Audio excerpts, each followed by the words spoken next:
Assalamualaikum warahmatullahi wabarakatuh. Kembali lagi di mata kuliah Ekonomi Sumber Daya Manusia. Hari ini kita akan membahas terkait dengan mobilitas tenaga kerja bersama saya Nina Farliana. Nah, landasan dalam memahami mobilitas tenaga kerja kita mengacu pada teori migrasi yang dikemukakan oleh Profesor Arthur Lewis tahun 1954 yang kemudian disempurnakan oleh Profesor John Fay dan Gustav Ranis yang dikenal dengan Lewis-Fay-Ranis model, di mana isi dari teori migrasi yang dikemukakan tersebut menyoroti terkait perekonomian di negara yang sedang berkembang, yang berdasar pada dua sektor, yaitu pertanian tradisional dan sektor industri modern. Nah, di dalam pertanian tradisional itu, suplai atau penawaran tenaga kerja itu berlimpah, tetapi produktivitas tenaga kerja yang ada itu menurun. Sedangkan kondisi ekonomi negara sedang berkembang yang bergerak di sektor industri modern, sebaliknya, yaitu produktivitas tenaga kerja yang tinggi.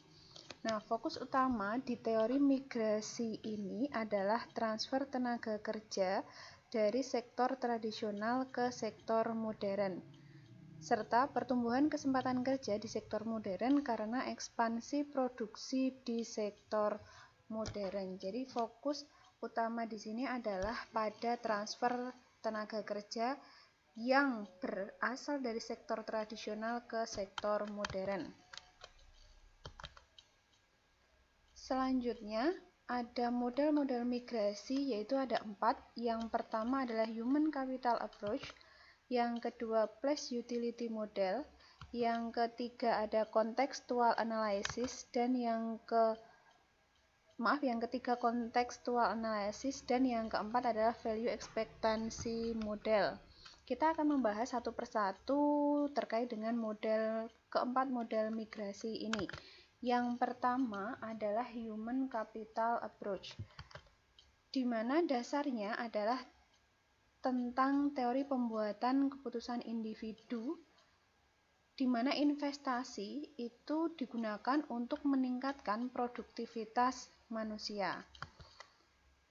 Keputusan individu itu adalah mencari kesempatan kerja yang lebih baik dengan harapan pendapatan yang akan diperoleh itu juga jauh lebih tinggi. Jadi, migrasi itu adalah merupakan investasi dengan pertimbangan tidak hanya manfaat, tetapi biaya yang dikeluarkan untuk manfaat jangka pendek dan jangka panjang. Kemudian, model migrasi yang kedua adalah place utility model. Manusia itu sebagai makhluk yang rasional, di mana manusia itu membandingkan tempat tinggal berdasarkan untung dan ruginya, atau yang disebut dengan stress threshold model. Proses migrasi dengan melalui dua tahap. Yang pertama adalah karena ketidakpuasan atau stres yang dihadapi oleh manusia itu sendiri, dan yang kedua adalah evaluasi utilitas untuk berpindah dari tempat asal ke tempat yang lebih baik.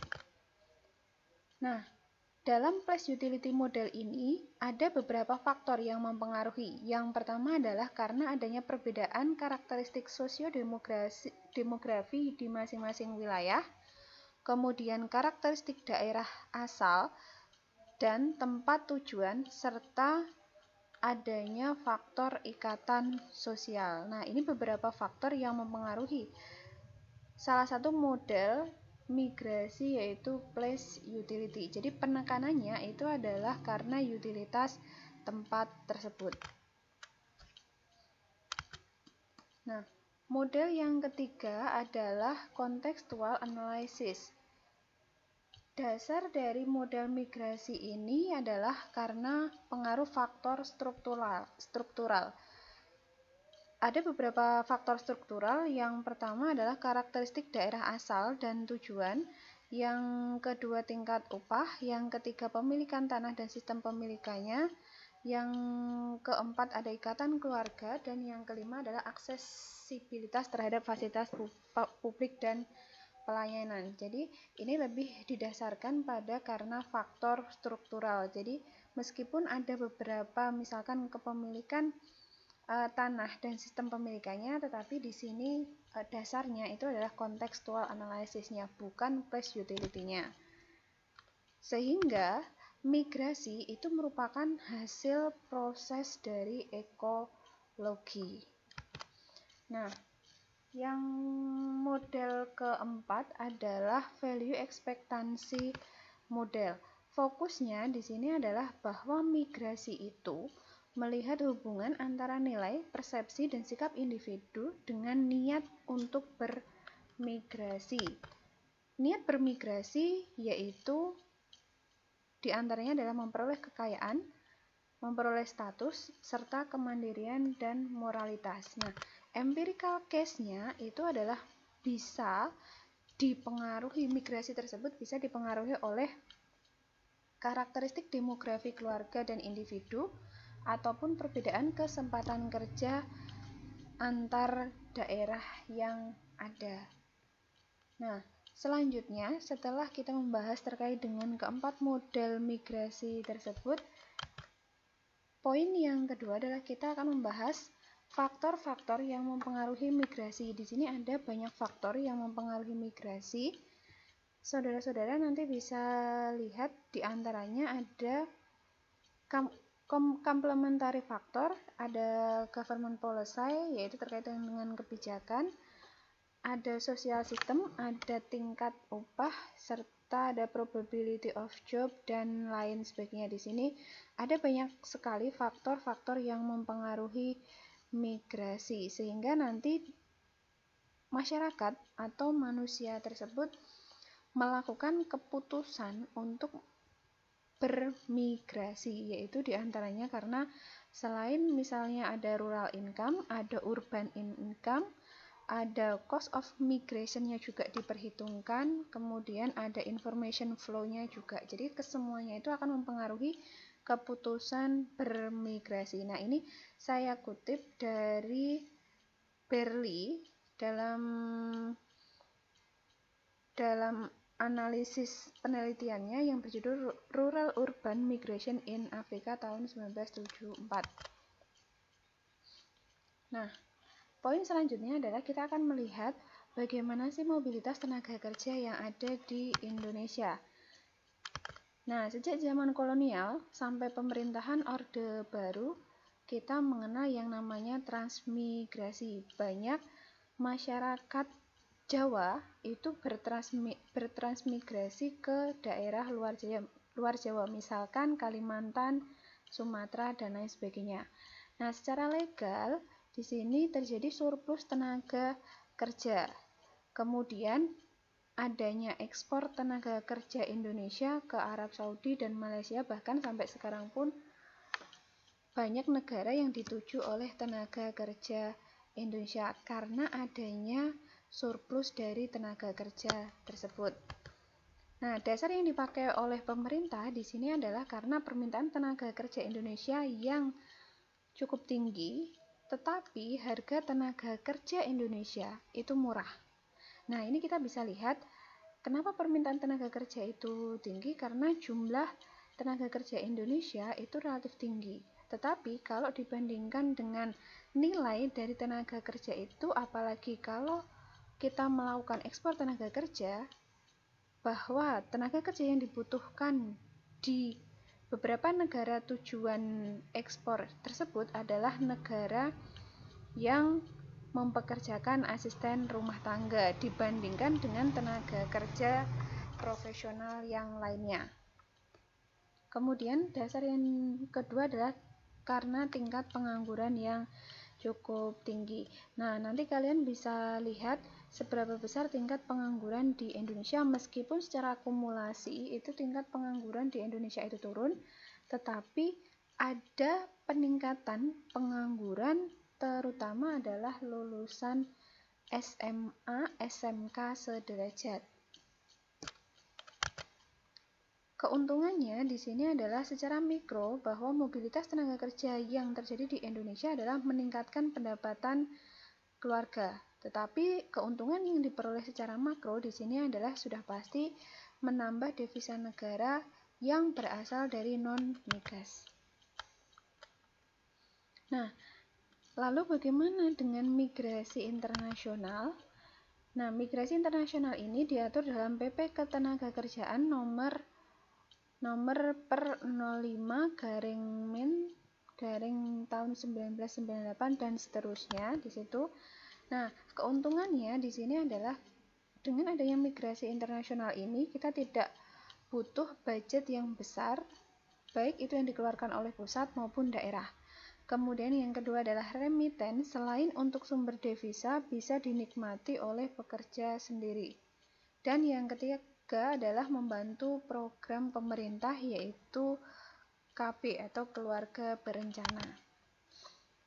Nah, akan tetapi kendala yang dihadapi dari migrasi internasional itu adalah sering terhalang berbagai peraturan dan kebijakan dari negara penerima sebagai upaya pengendalian arus migrasi atau imigrasi. Jadi adanya peraturan yang cukup ketat dari negara penerima migrasi itu karena mereka juga akan mempertimbangkan terkait dengan bagaimana pengelolaan tenaga kerja yang ada di sana yang berasal dari luar negara tersebut.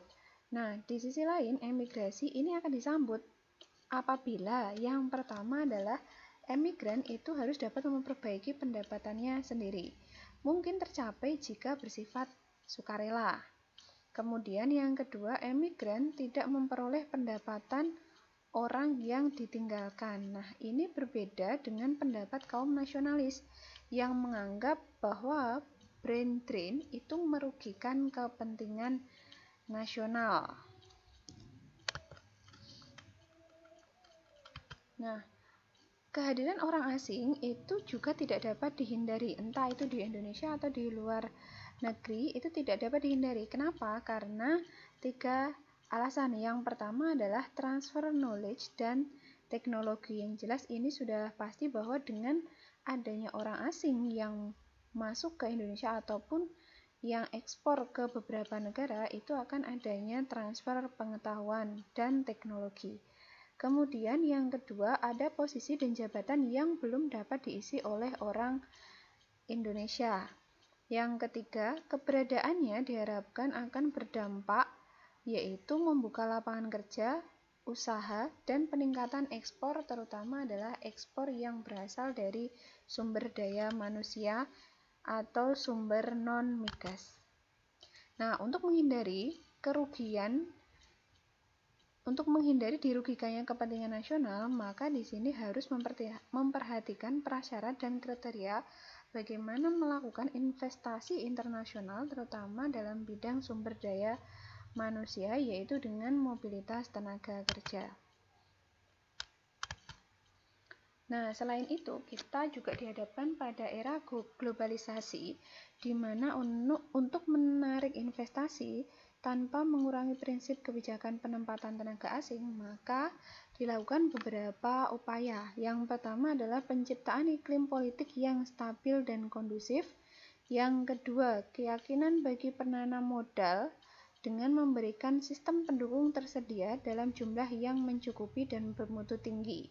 Dan yang ketiga adalah kebijakan pemerintah yang akan menguntungkan mereka baik secara finansial maupun ekonomi. Yang keempat, kesadaran bahwa kita sudah menjadi bagian integral dari jaringan global dalam bidang ekonomi dan perdagangan, apalagi dengan berbagai kebijakan, berbagai kerjasama yang telah dilakukan Indonesia dengan beberapa negara. Dan yang terakhir adalah dalam era industrialisasi dan kemajuan teknologi harus diperhatikan peningkatan kemampuan sumber daya manusia Indonesia yang tangguh, serta kebijakan penggunaan tenaga kerja asing yang tidak bisa dilepaskan dari kebijakan lainnya seperti keuangan, industri, sospol, dan Hamkamnas. Nah, cukup sekian pemaparan materi labor mobility. Terima kasih atas perhatian kalian. Sampai ketemu di materi selanjutnya. Wassalamualaikum warahmatullahi wabarakatuh.